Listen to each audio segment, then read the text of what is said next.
আজকে কিন্তু তোমাদের সাথে শেয়ার করব লাভ ট্রির ভেতরের দৃশ্যটা। লাভ ট্রির সেই অপরূপ দৃশ্যতে প্রবেশ করতে হলে কিন্তু অবশ্যই তোমাদেরকে টিকিট কাটতে হবে। টিকিট মূল্য হচ্ছে 30 টাকা করে। মুস্কানের আব্বু সবার জন্য টিকিট কেটে নিয়েছে। এবারে কিন্তু আমরা ভেতরের দিকে প্রবেশ করতেছি। ভেতরে প্রবেশ করার পরই কিন্তু তোমরা দেখতে পাবে বিশাল এক লাভ ট্রি। এই যে দেখো, প্রবেশ করতে না করতে কিন্তু লাভ ট্রির সাথে দেখা হয়ে গেল আমাদের। সবুজ এই প্রকৃতির মাঝে লাভ ট্রি কিন্তু খুব সুন্দর লাগতেছিল। আমার কাছে তো অসাধারণ সুন্দর লাগতেছিল এই গাছটাকে। এদিকে আমার মেয়ে কিন্তু লাভ ট্রির চতুর্দিক দিয়ে গোল চত্বর দিতেছে। তার সাথে লাভগুলোকে নেওয়ার জন্য সে গ্রিলটাকে ভেঙে ফেলার চেষ্টা করতেছে। এখান থেকে তো আমার মেয়েটাকে একদমই নিতে পারতেছিলাম না। সে বারবার করে বলতেছে সে নাকি ওই লাভগুলোকে নিবে। তারপর আমার আম্মুকে বললাম যে দেখো আম্মু, ওই যে দোলনা, চলো আমরা দোলনায় গিয়ে বসি। অনেকক্ষণ বোঝানোর পর কিন্তু আমার আম্মুটা আমার সাথে দোলনায় দোল খাচ্ছে।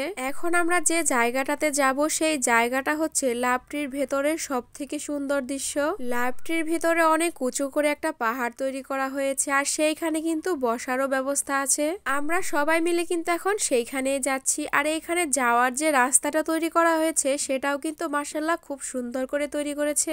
এই যে দেখো, এইটাই হচ্ছে সেই উঁচু পাহাড়টা। পাহাড়ের উপরে একটা গোল চত্বর বানিয়ে সেখানে বসার ব্যবস্থা করেছে। এই পাহাড়ের উপর থেকে লাভ ট্রিটাকে কিন্তু দেখতে মাশাআল্লাহ খুব সুন্দর লাগছে। আর এখান থেকে চারিদিকের ভিউটা কিন্তু দেখতে আরো বেশি সুন্দর লাগছে। এখন কিন্তু সবাই মিলে আমরা পাহাড় থেকে নিচে নেমে যাব। এখানে কিন্তু মুস্কান আর মুস্কানের আব্বু সবার প্রথমেই নিচে নামছে। এখন আমরা যেখানে যাব সেখানে কিন্তু ড্রিম হলিডে পার্কের মতো এখানেও কিছু গ্রামীণ জীবন যাপনের ছবি তুলে ধরা হয়েছে পুতুলের মাধ্যমে। একটা কথা এখন না বললেই নয়, এই পুতুলগুলো যে মানুষগুলো তৈরি করেছে তাদের হাতে কিন্তু জাদু আছে। এই পুতুলগুলো যে মাটি দিয়ে তৈরি করা হয়েছে সেটা কিন্তু আমার একবারের জন্য মনে হয়নি। মনে হচ্ছিল এগুলো যেন বাস্তব। আমার মেয়েটাকে নিয়ে তো আমি বিপদে আছি, কারণ যেখানেই যাচ্ছে সেখানেই সেই জিনিসটা তার লাগবে। এখানে এসে সে আবার বায়না করতেছে ওই গরুটাকে নাকি তার লাগবে, বলতেছে মা হাম্বাটাকে এনে দাও। অনেকক্ষণ ধরে হাঁটাহাঁটি করতেছি, যার জন্য সবাই ক্লান্ত হয়ে পড়েছি। এখানে কিন্তু সবাই মিলে আমরা বসে গেলাম। সবাই যেখানে রেস্ট করতে ব্যস্ত, সেইখানে মামা তার ভাগ্নির জুতা ঠিক করা নিয়ে ব্যস্ত। সবকিছু ঘুরে ঘুরে দেখার পর সবাই এখন আমরা বাইরে বের হয়ে যাচ্ছি। বের হওয়ার সময় কিন্তু অবশ্যই ডাইনোসরের প্লেস দিয়ে ঢুকে মুখ দিয়ে বের হতে হয়, অন্য কোনো রাস্তা নেই। বাইরে বের হওয়ার এই সিস্টেমটা কিন্তু আমার কাছে বেশ লেগেছে। এখন তোমরা বলো তো যে আমার ভিডিওগুলো তোমাদের কাছে কেমন লাগে। আমার ভিডিওগুলো যদি ভালো লেগে থাকে তাহলে কিন্তু অবশ্যই তোমরা ফলো দিয়ে যাবে, আর লাইক কমেন্ট শেয়ার করে কিন্তু আমার পাশে থাকার চেষ্টা করবে। এবারে কিন্তু ভাইয়া ভাবি আর আমি এই গাড়িগুলোতে রাইড করার জন্য চলে আসলাম। এই রাইডগুলোতে চড়তে হলে কিন্তু অবশ্যই 60 টাকা করে জনপ্রতি টিকিট কাটতে হবে। আমরা যেহেতু 3 জন, সেই কারণে কিন্তু আমাদের 180 টাকার মতো টিকিট লেগেছে। এখানে কিন্তু আমাদের সাথে আরো অনেক বাচ্চারা বা বড়রাও রাইড করছে। শখ করে কিন্তু মেয়েটাকে ঘোড়ার পিঠে ওঠানোর জন্য টিকিট কাটলাম, কিন্তু টিকিটটা কিন্তু আমার নষ্টই হয়ে গেল। মেয়ে আমার ঘোড়ার পিঠে তো দূরেই থাক, ঘোড়াটাকে একটু ছুঁয়েও দেখেনি, কারণ সে অনেক ভয় পাইতেছিল। তারপর মুস্কানের আব্বু আর ভাইয়া মিলে কিন্তু প্লেন রাইড করতেছে। এই পার্কে কিন্তু বেশিরভাগ টিকিট মূল্যই 50 টাকা কি 30 টাকা করে। এই প্লেন রাইড করতে হলেও কিন্তু 30 টাকা করেই টিকিট কাটতে হয়।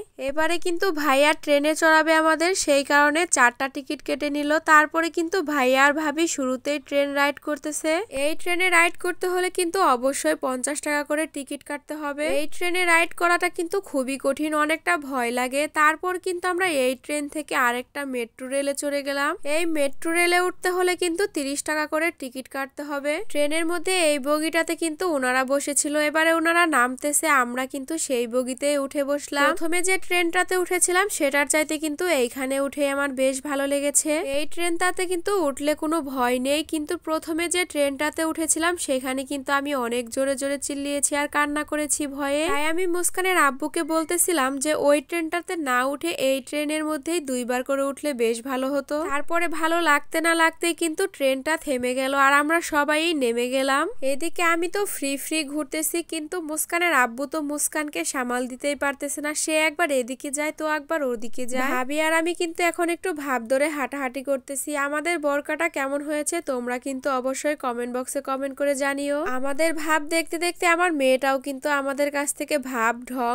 সবকিছুই শিখে গেছে। এদিকে আমার মেয়ের তো ঢঙের কোনো শেষই নেই, আমাদের সাথে সাথে সেও ভিডিও করতেছে আর ঢং করতেছে। অনেক কষ্টের পর জামাইকে একটু মানিয়ে একটু ভিডিও করলাম যে একটু হাঁটো আমার সাথে, আমি একটু ভিডিও করব। সে তো কোনোভাবেই রাজি ছিল না। তারপর আমরা হাঁটতে হাঁটতে এই লেকের পাড়ে চলে আসি। লেকের পাড়টা কিন্তু হাঁস এই বোটগুলোর জন্য দেখতে খুবই সুন্দর লাগতেছিল।